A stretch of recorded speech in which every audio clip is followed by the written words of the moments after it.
खाली 9.2 देखो। इसमें जो पहला प्रश्न है वो है सर्व समीकरणों का उपयोग करके गुणनखंड कीजिए।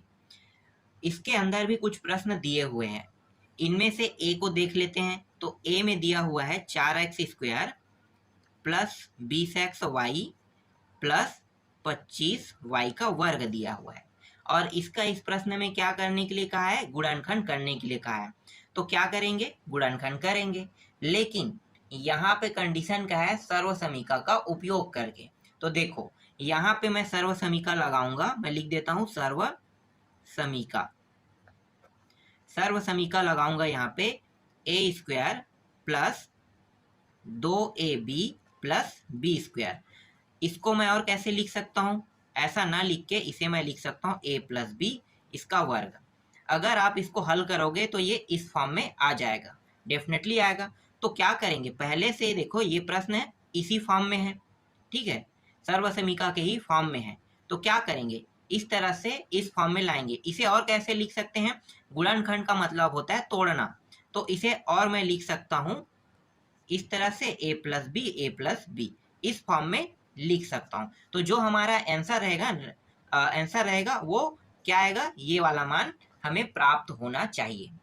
चलो आगे हल करते हैं। देखो यहाँ पे प्रश्न में क्या दिया हुआ है? 4x वर्ग प्लस 20xy प्लस 25y दिया हुआ है। आपको ना यहाँ पे प्रश्न में किसको देखना है? वर्ग वाले को। तो ये 4x का वर्ग है और 25y का वर्ग है, यही दोनों इस प्रश्न को बनाएगा। इसके अलावा कोई ऐसा मान नहीं है जो प्रश्न को बनाने में मदद करे। कैसे? ध्यान से देखो, यहाँ पे है 4x का वर्ग दिया है ना, तो 4x का वर्ग दिया है तो x तो वर्ग में है, लेकिन दो क्या यहाँ पे जो 4 दिया है क्या ये वर्ग में है? नहीं, लेकिन ये किसी ना किसी का तो वर्ग है। किसका वर्ग है? 2 का वर्ग है। तो मैं यहाँ पे लिख लेता हूँ 2 का वर्ग और ये x का वर्ग। इस तरह से लिख सकता हूँ, बिल्कुल लिख सकता हूँ। आगे देखो, इसके बाद ये वाला जो मान है 20xy जैसा है वैसा अभी रहने दो, और इसको अब क्या करेंगे? इसको भी उसी फॉर्म में लिख लेते हैं। तो ये 5 का वर्ग है और ये रहा y का वर्ग। इसे मैं और कैसे लिख सकता हूँ? 2x और इसका वर्ग प्लस 20xy प्लस 5y और ये वर्ग बाहर में लगा देते हैं। इसे इस तरह से भी लिख सकते हैं। ऐसा लिखने का कारण क्या है? ऐसा लिखने का कारण है यहाँ से a और b के मान को निकालना। अब यहाँ से a का मान मुझे पता चल गया क्या है? a का मान यहाँ पे है 2x और b का मान क्या हो गया? 5y। a का मान 2x और b का मान 5y, डेफिनेटली निकल गया यहाँ पे a और b का मान। अब क्या करेंगे? अब यहाँ पे ये जो समीकरण है ना, यहाँ पे जो सर्व समीकरण दिया है इसमें इन मानों को रखेंगे। क्या करेंगे? रखेंगे।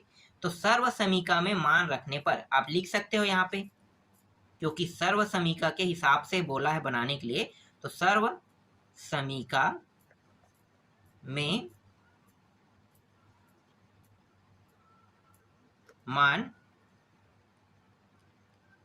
रखने पर, तो सर्व समीकरण में मान को रख दो। देखो यहाँ पे समीकरण में नहीं लिखा है, मैंने यहाँ पे डायरेक्ट ना सर्व समीकरण लिख दिया है, और सर्व समीकरण में ही मान रख लेते हैं तो आसानी से हमारा जो उत्तर है ना आसानी से आ जाएगा। देखो कैसे हल करना है। तो सर्व समीकरण क्या है? सर्व समीकरण देखो a² plus 2ab plus b² है। इसमें मान रखते हैं तो a², इसका मतलब क्या है? 2x का क्या हो जाएगा? वर्ग प्लस यहाँ पे 2 है, a का मान क्या है भाई? देखो गुणित 2x गुणित फिर b का मान रखेंगे तो b का मान कितना है? 5y, फिर प्लस और यहाँ पे b का मान फिर से रखेंगे कितना है? 5y और इसका भी वर्ग कर देंगे। इस तरह से आपको करना है, ठीक है। अब इसे मैं देखो, मेन चीज क्या है? मेन चीज ये है कि ये सर्व समीकरण के रूप में बन गया है। तो अब मैं इसे और कैसे लिख सकता हूँ? इसे मैं लिख सकता हूँ इस फॉर्म में। देखो कैसे लिख सकता हूँ? ये जो है 2x यहाँ से और यहाँ से पीछे को देखना है, 2x और 5y दोनों को प्लस कर दो। 2x और ये 5y को मैंने क्या कर दिया, प्लस कर दिया।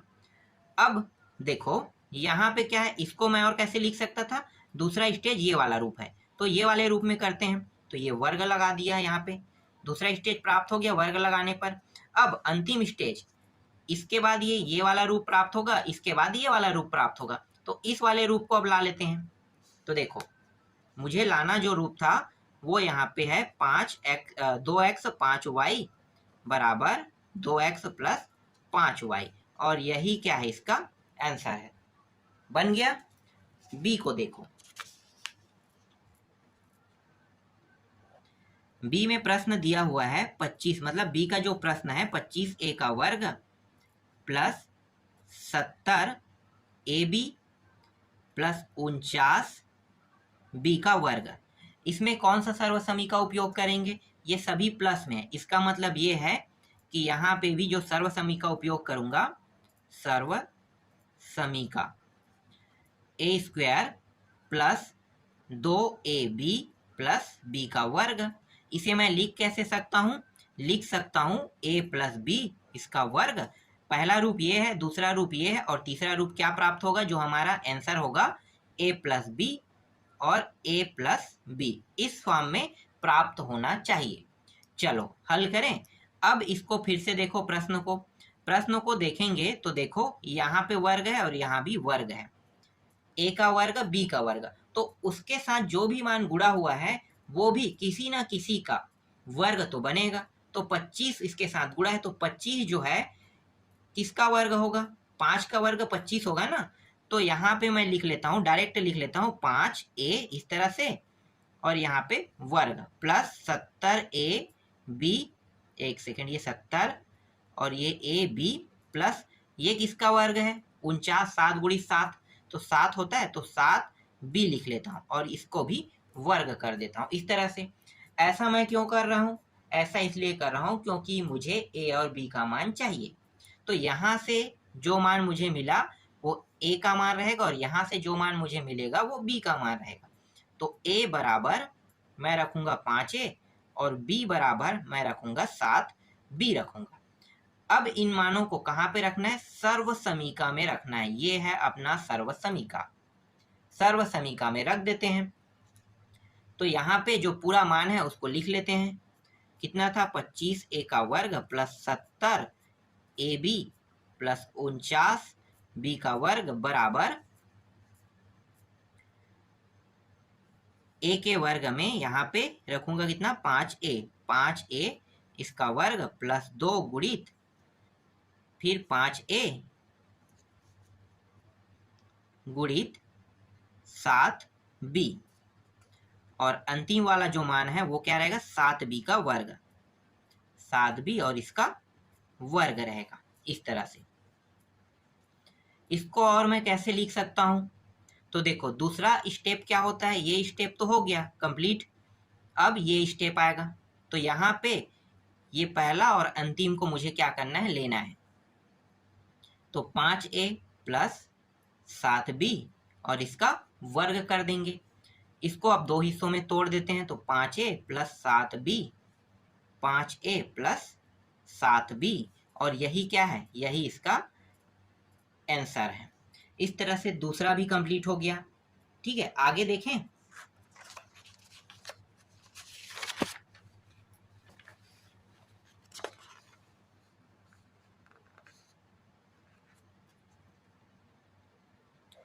तीसरा देखो, तीसरा मतलब सी, सॉरी तीसरा ना लिख के मैं सी लिख देता हूं क्योंकि सी नाम दिया हुआ है ना। तो 9x का वर्ग प्लस 6x प्लस 1, इसको भी हल करते हैं, सेम सर्वसमी का उपयोग होगा, लेकिन यहाँ पे एक्स वाई का जिक्र नहीं हुआ है, न ही यहाँ पे ए बी का जिक्र हुआ है, यहाँ पे सिर्फ एक चर का उपयोग हुआ है। यहाँ पे क्या है, एक्स बस दिया हुआ है। तो यहाँ पे एक्स बस दिया है, तो इसको कैसे हल करोगे, तो सेम हल होगा। प्रश्नों को देखकर घबराना नहीं है, आपको क्या करना है, बनाना है। तरीके कभी भी चेंज नहीं होते, प्रश्न जरूर चेंज हो सकता है लेकिन बनाने के तरीके हमेशा जो है ना सेम होता है। तो यहाँ भी मैं वही सर्वसमीका लगाऊंगा, सर्वसमीका a का वर्ग प्लस 2ab प्लस b का वर्ग। इसका जो सेकंड फॉर्म है वो क्या है, a प्लस बी इसका वर्ग, और इसका जो थर्ड फॉर्म है वो क्या है, a प्लस बी, जो हमारा उत्तर रहता है। ये जो है हमारा उत्तर होगा। तो सर्व समीका में जब मान रखेंगे तो उत्तर आ जाएगा। अब यहाँ पे देखो, ये पहला पद है और ये अंतिम पद है। ये पूरा खेल ना 3 पदों में पहला और अंतिम का ही खेल होता है, पहला पद और अंतिम पद का। तो पहला पद में देखो यहाँ पे 1 है ना, इसीलिए आपको वर्ग दिखाई नहीं दे रहा है। 1 का वर्ग करोगे कितना आएगा, 1 आएगा ना। तो इम्पोर्टेंट क्या होगा, 1 भी इम्पोर्टेंट हो गया।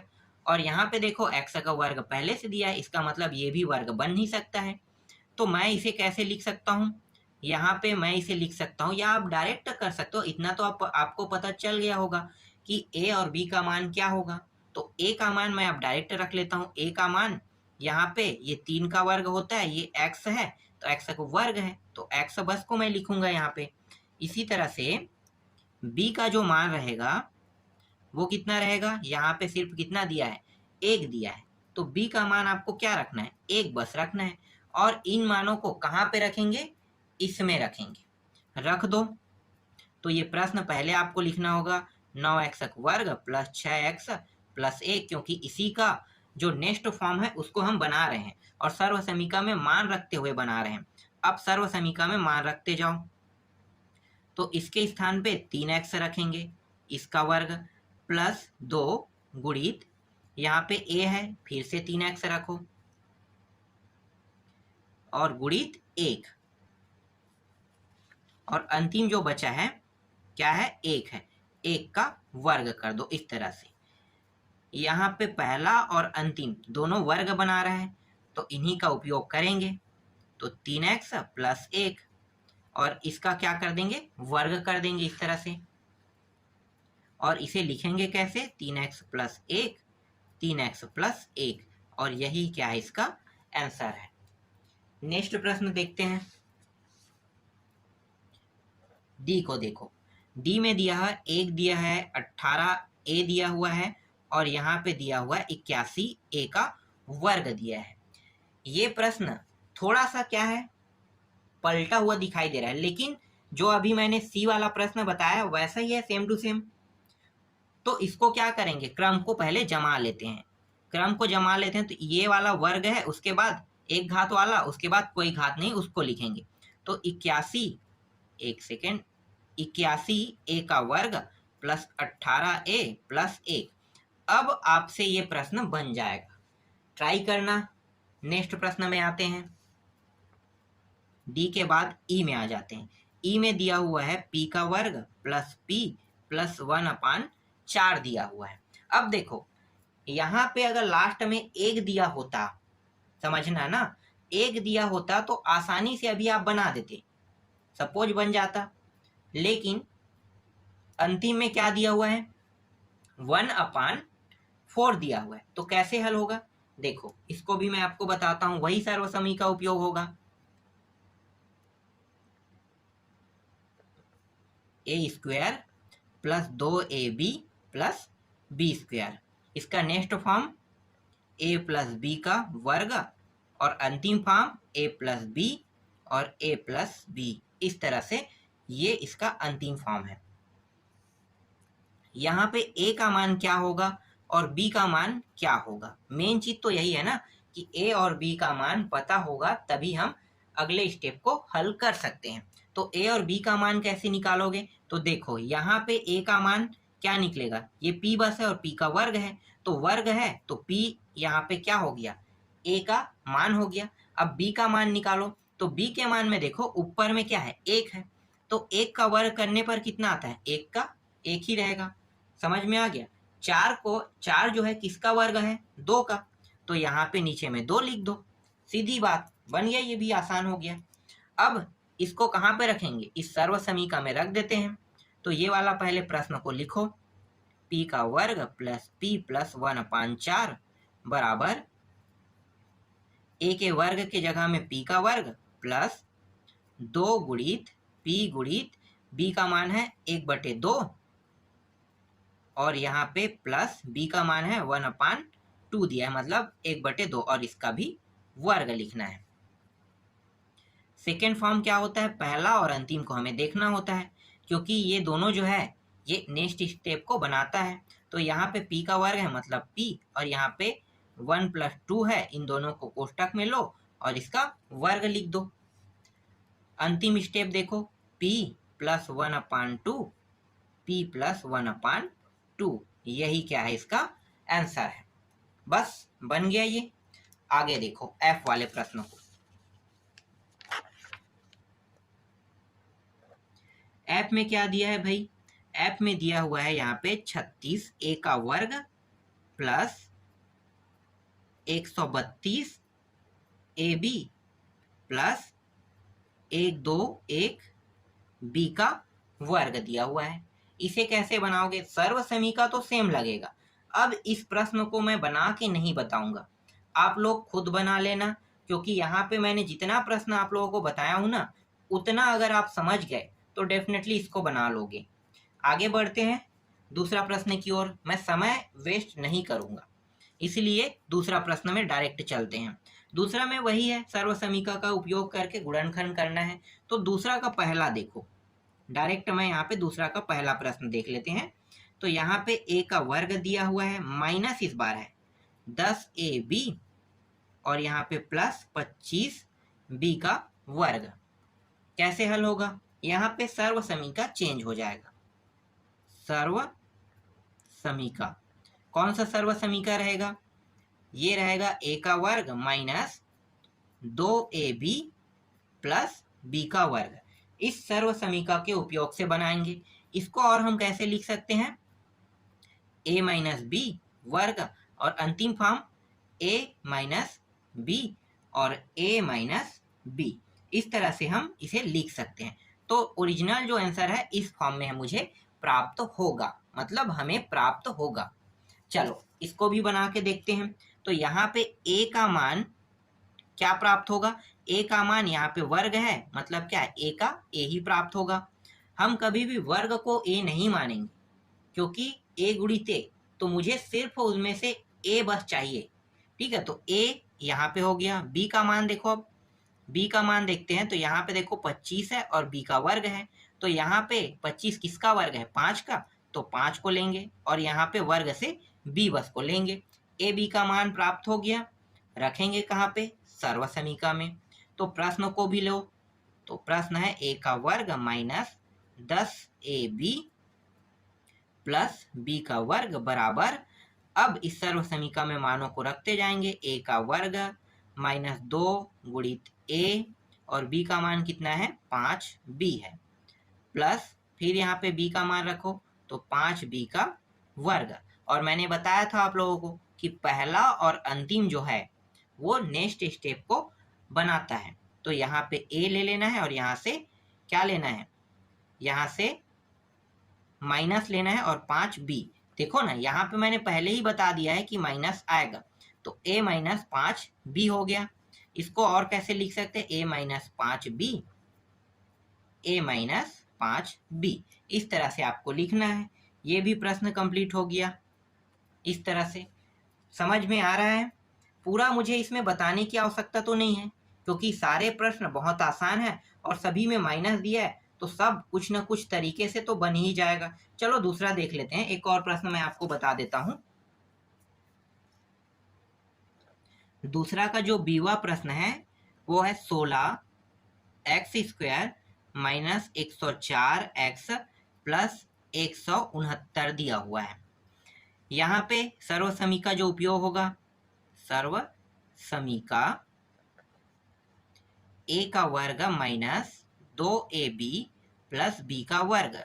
सेकेंड स्टेप क्या होता है, सेकेंड स्टेप है a माइनस b और इसका वर्ग। यहाँ पे माइनस इसलिए आ रहा है क्योंकि यहाँ पे माइनस है, और इसका जो अंतिम स्टेप होगा वो a माइनस b, इस फॉर्म में मुझे आंसर को लाना है।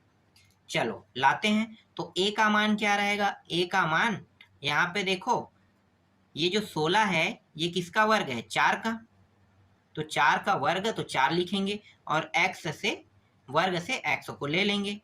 b के लिए देखो, ये है 169, ये 13 का वर्ग होता है। किसका वर्ग होता है, 13 का, तो 13 का वर्ग है, इसका मतलब 13 यहाँ पे आ जाएगा। तो ए और बी का मान प्राप्त हो गया। अब मानों को कहाँ पे रखेंगे? सर्व समीका में।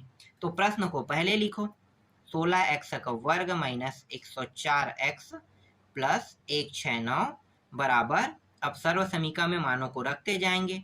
तो यहाँ पे 4x का वर्ग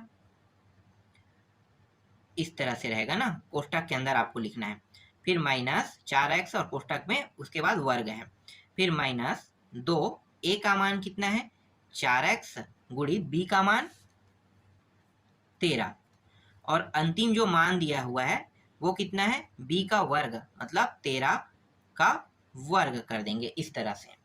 इसका अगला जो चरण है वो क्या है 4x, फिर माइनस, देखो यहाँ पे ये स्पष्ट कर रहा है, मुझे किसको देखना है पहला और अंतिम को, तो यहाँ पे जो चिन्ह है उसको आपको लेना है। तो 4x a है और b जो है वो कितना है 13 है, और यहाँ पे माइनस है तो माइनस, और ये रहा 13, और यहाँ पे वर्ग लगा देंगे। इसे मैं लिख सकता हूँ 4x माइनस 13, 4x माइनस 13, इस फॉर्म में मैं इसे लिख सकता हूँ। यही क्या है इसका आंसर है। इस तरह से ए और बी को मैंने बता दिया। अब जो सी है, डी है, ई है, ये सारे प्रश्न आप लोग बना के देखना, और बाकी जो प्रश्न बचे हैं उसको मैं आपको नेक्स्ट वीडियो में बताऊंगा।